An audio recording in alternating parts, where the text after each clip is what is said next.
ಶ್ರೀ ಗುರುಭ್ಯೋ ನಮಃ. ಅರಹೋಂ. ಗೋದ್ವಾದಶಿ ಅಂದ್ರೆ ಗೋವತ್ಸ ದ್ವಾದಶಿ ಇದು ವಿಶೇಷ ಏನಪ್ಪಾ ಅಂತ ಹೇಳಿದ್ರೆ, ಇಲ್ಲಿ ಶುಕ್ರವಾರ ಶನಿವಾರ 2 ದಿನ ಬರ್ತಿದೆ ದ್ವಾದಶಿ. ಅಂದ್ರೆ ಶುಕ್ರವಾರ ಮಧ್ಯಾಹ್ನದ ತದನಂತರದಲ್ಲಿ ದ್ವಾದಶಿ ಪ್ರಾರಂಭವಾಗಿ ಶನಿವಾರ ಮಧ್ಯಾಹ್ನ ತನಕ ಇರೋದ್ರಿಂದ ನೀವು ಗೋದ್ವಾದಶಿನ ಆಚರಣೆ ಮಾಡೋಕೆ 2 ದಿನದ ಪರಿವೆಯಲ್ಲಿ ಸಾಯಂಕಾಲ ಟೈಮಿಂಗ್ಸ್ ಅಲ್ಲಿ ಅಥವಾ ಗೌಣ ಸಮಯದಲ್ಲಿ ಪೂಜೆ ಮಾಡು ಅಂತ ಹೇಳಿದಾನೆ. ಸಾಧ್ಯವಾದ್ರೆ ಶುಕ್ರವಾರ ಸಂಚೆ ಮಾಡಿ, ಅಥವಾ ಶನಿವಾರ ಮಾಡಿ.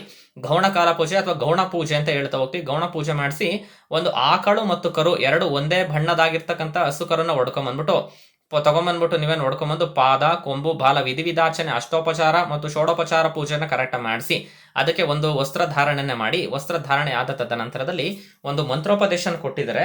ಆ ಮಂತ್ರೋಪದೇಶನ ನೀವು ಆಚರಣೆ ಮಾಡಬೇಕು ಅಂತಲೇ ಹೇಳಿದೆ. ಆ ಮಂತ್ರೋಪದೇಶದ ಮಂತ್ರದ ಬಂದು ನಿಮಗಿರೋ ಪ್ರಕಾರವಾಗಿ 2 ತರದಲ್ಲಿದೆ. ಒಂದು ಕ್ಷೀರೋದ್ಧಾರಣವ ಸಂಭೂತೆ ಸುರಾಸುರ ಸಮಸ್ಕೃತೆ ಸರ್ವದೇವಮಯಂ ಮತಂ ಗೃಹಾಣಾರ್ಗಂ ನಮಸ್ತುತೆ.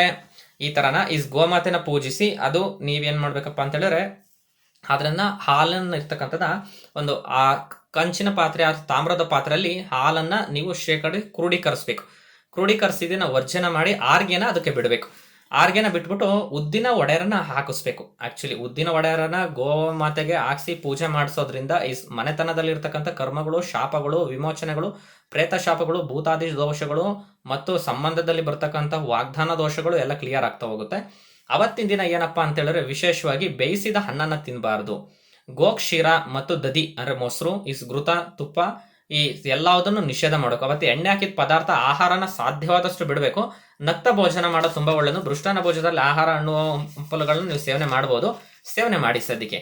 ಅವತ್ತು ಭೂಶಯನ ಆಚರಣೆ ಮಾಡೋದಕ್ಕೆ ತುಂಬಾ ಒಳ್ಳೆಯದು. ಅವತ್ತಿನ ಗೋಮಾತೆ ಪೂಜಿತ ತದನಂತರದಲ್ಲಿ ದೇವರುಗಳಿಗೆ, ಬ್ರಾಹ್ಮಣರಿಗೆ ಅಥವಾ ಗುರುಗಳಿಗೆ, ಹಿರಿಯರಿಗೆ, ಗೋವುಗಳಿಗೆ, ಕುದುರೆಗಳಿಗೆ, ಜ್ಯೇಷ್ಠರು, ಹಿರಿಯರು, ಶ್ರೇಷ್ಠರಿಗೆ, ಕನಿಷ್ಠರಿಗೆ, ತಾಯರಿಗೆ ಮತ್ತು ಸ್ತ್ರೀಯರಿಗೆ ಅವತ್ತಿನ ದಿನ ವಿಶೇಷವಾಗಿ ನೀರಂಜನ ಹಾರತಿ ಮಾಡಿ ಅವ್ರನ್ನ ಆದಷ್ಟು ಪೂಜಿಸ್ತಕ್ಕಂಥ ತುಂಬಾ ಒಳ್ಳೆಯದು.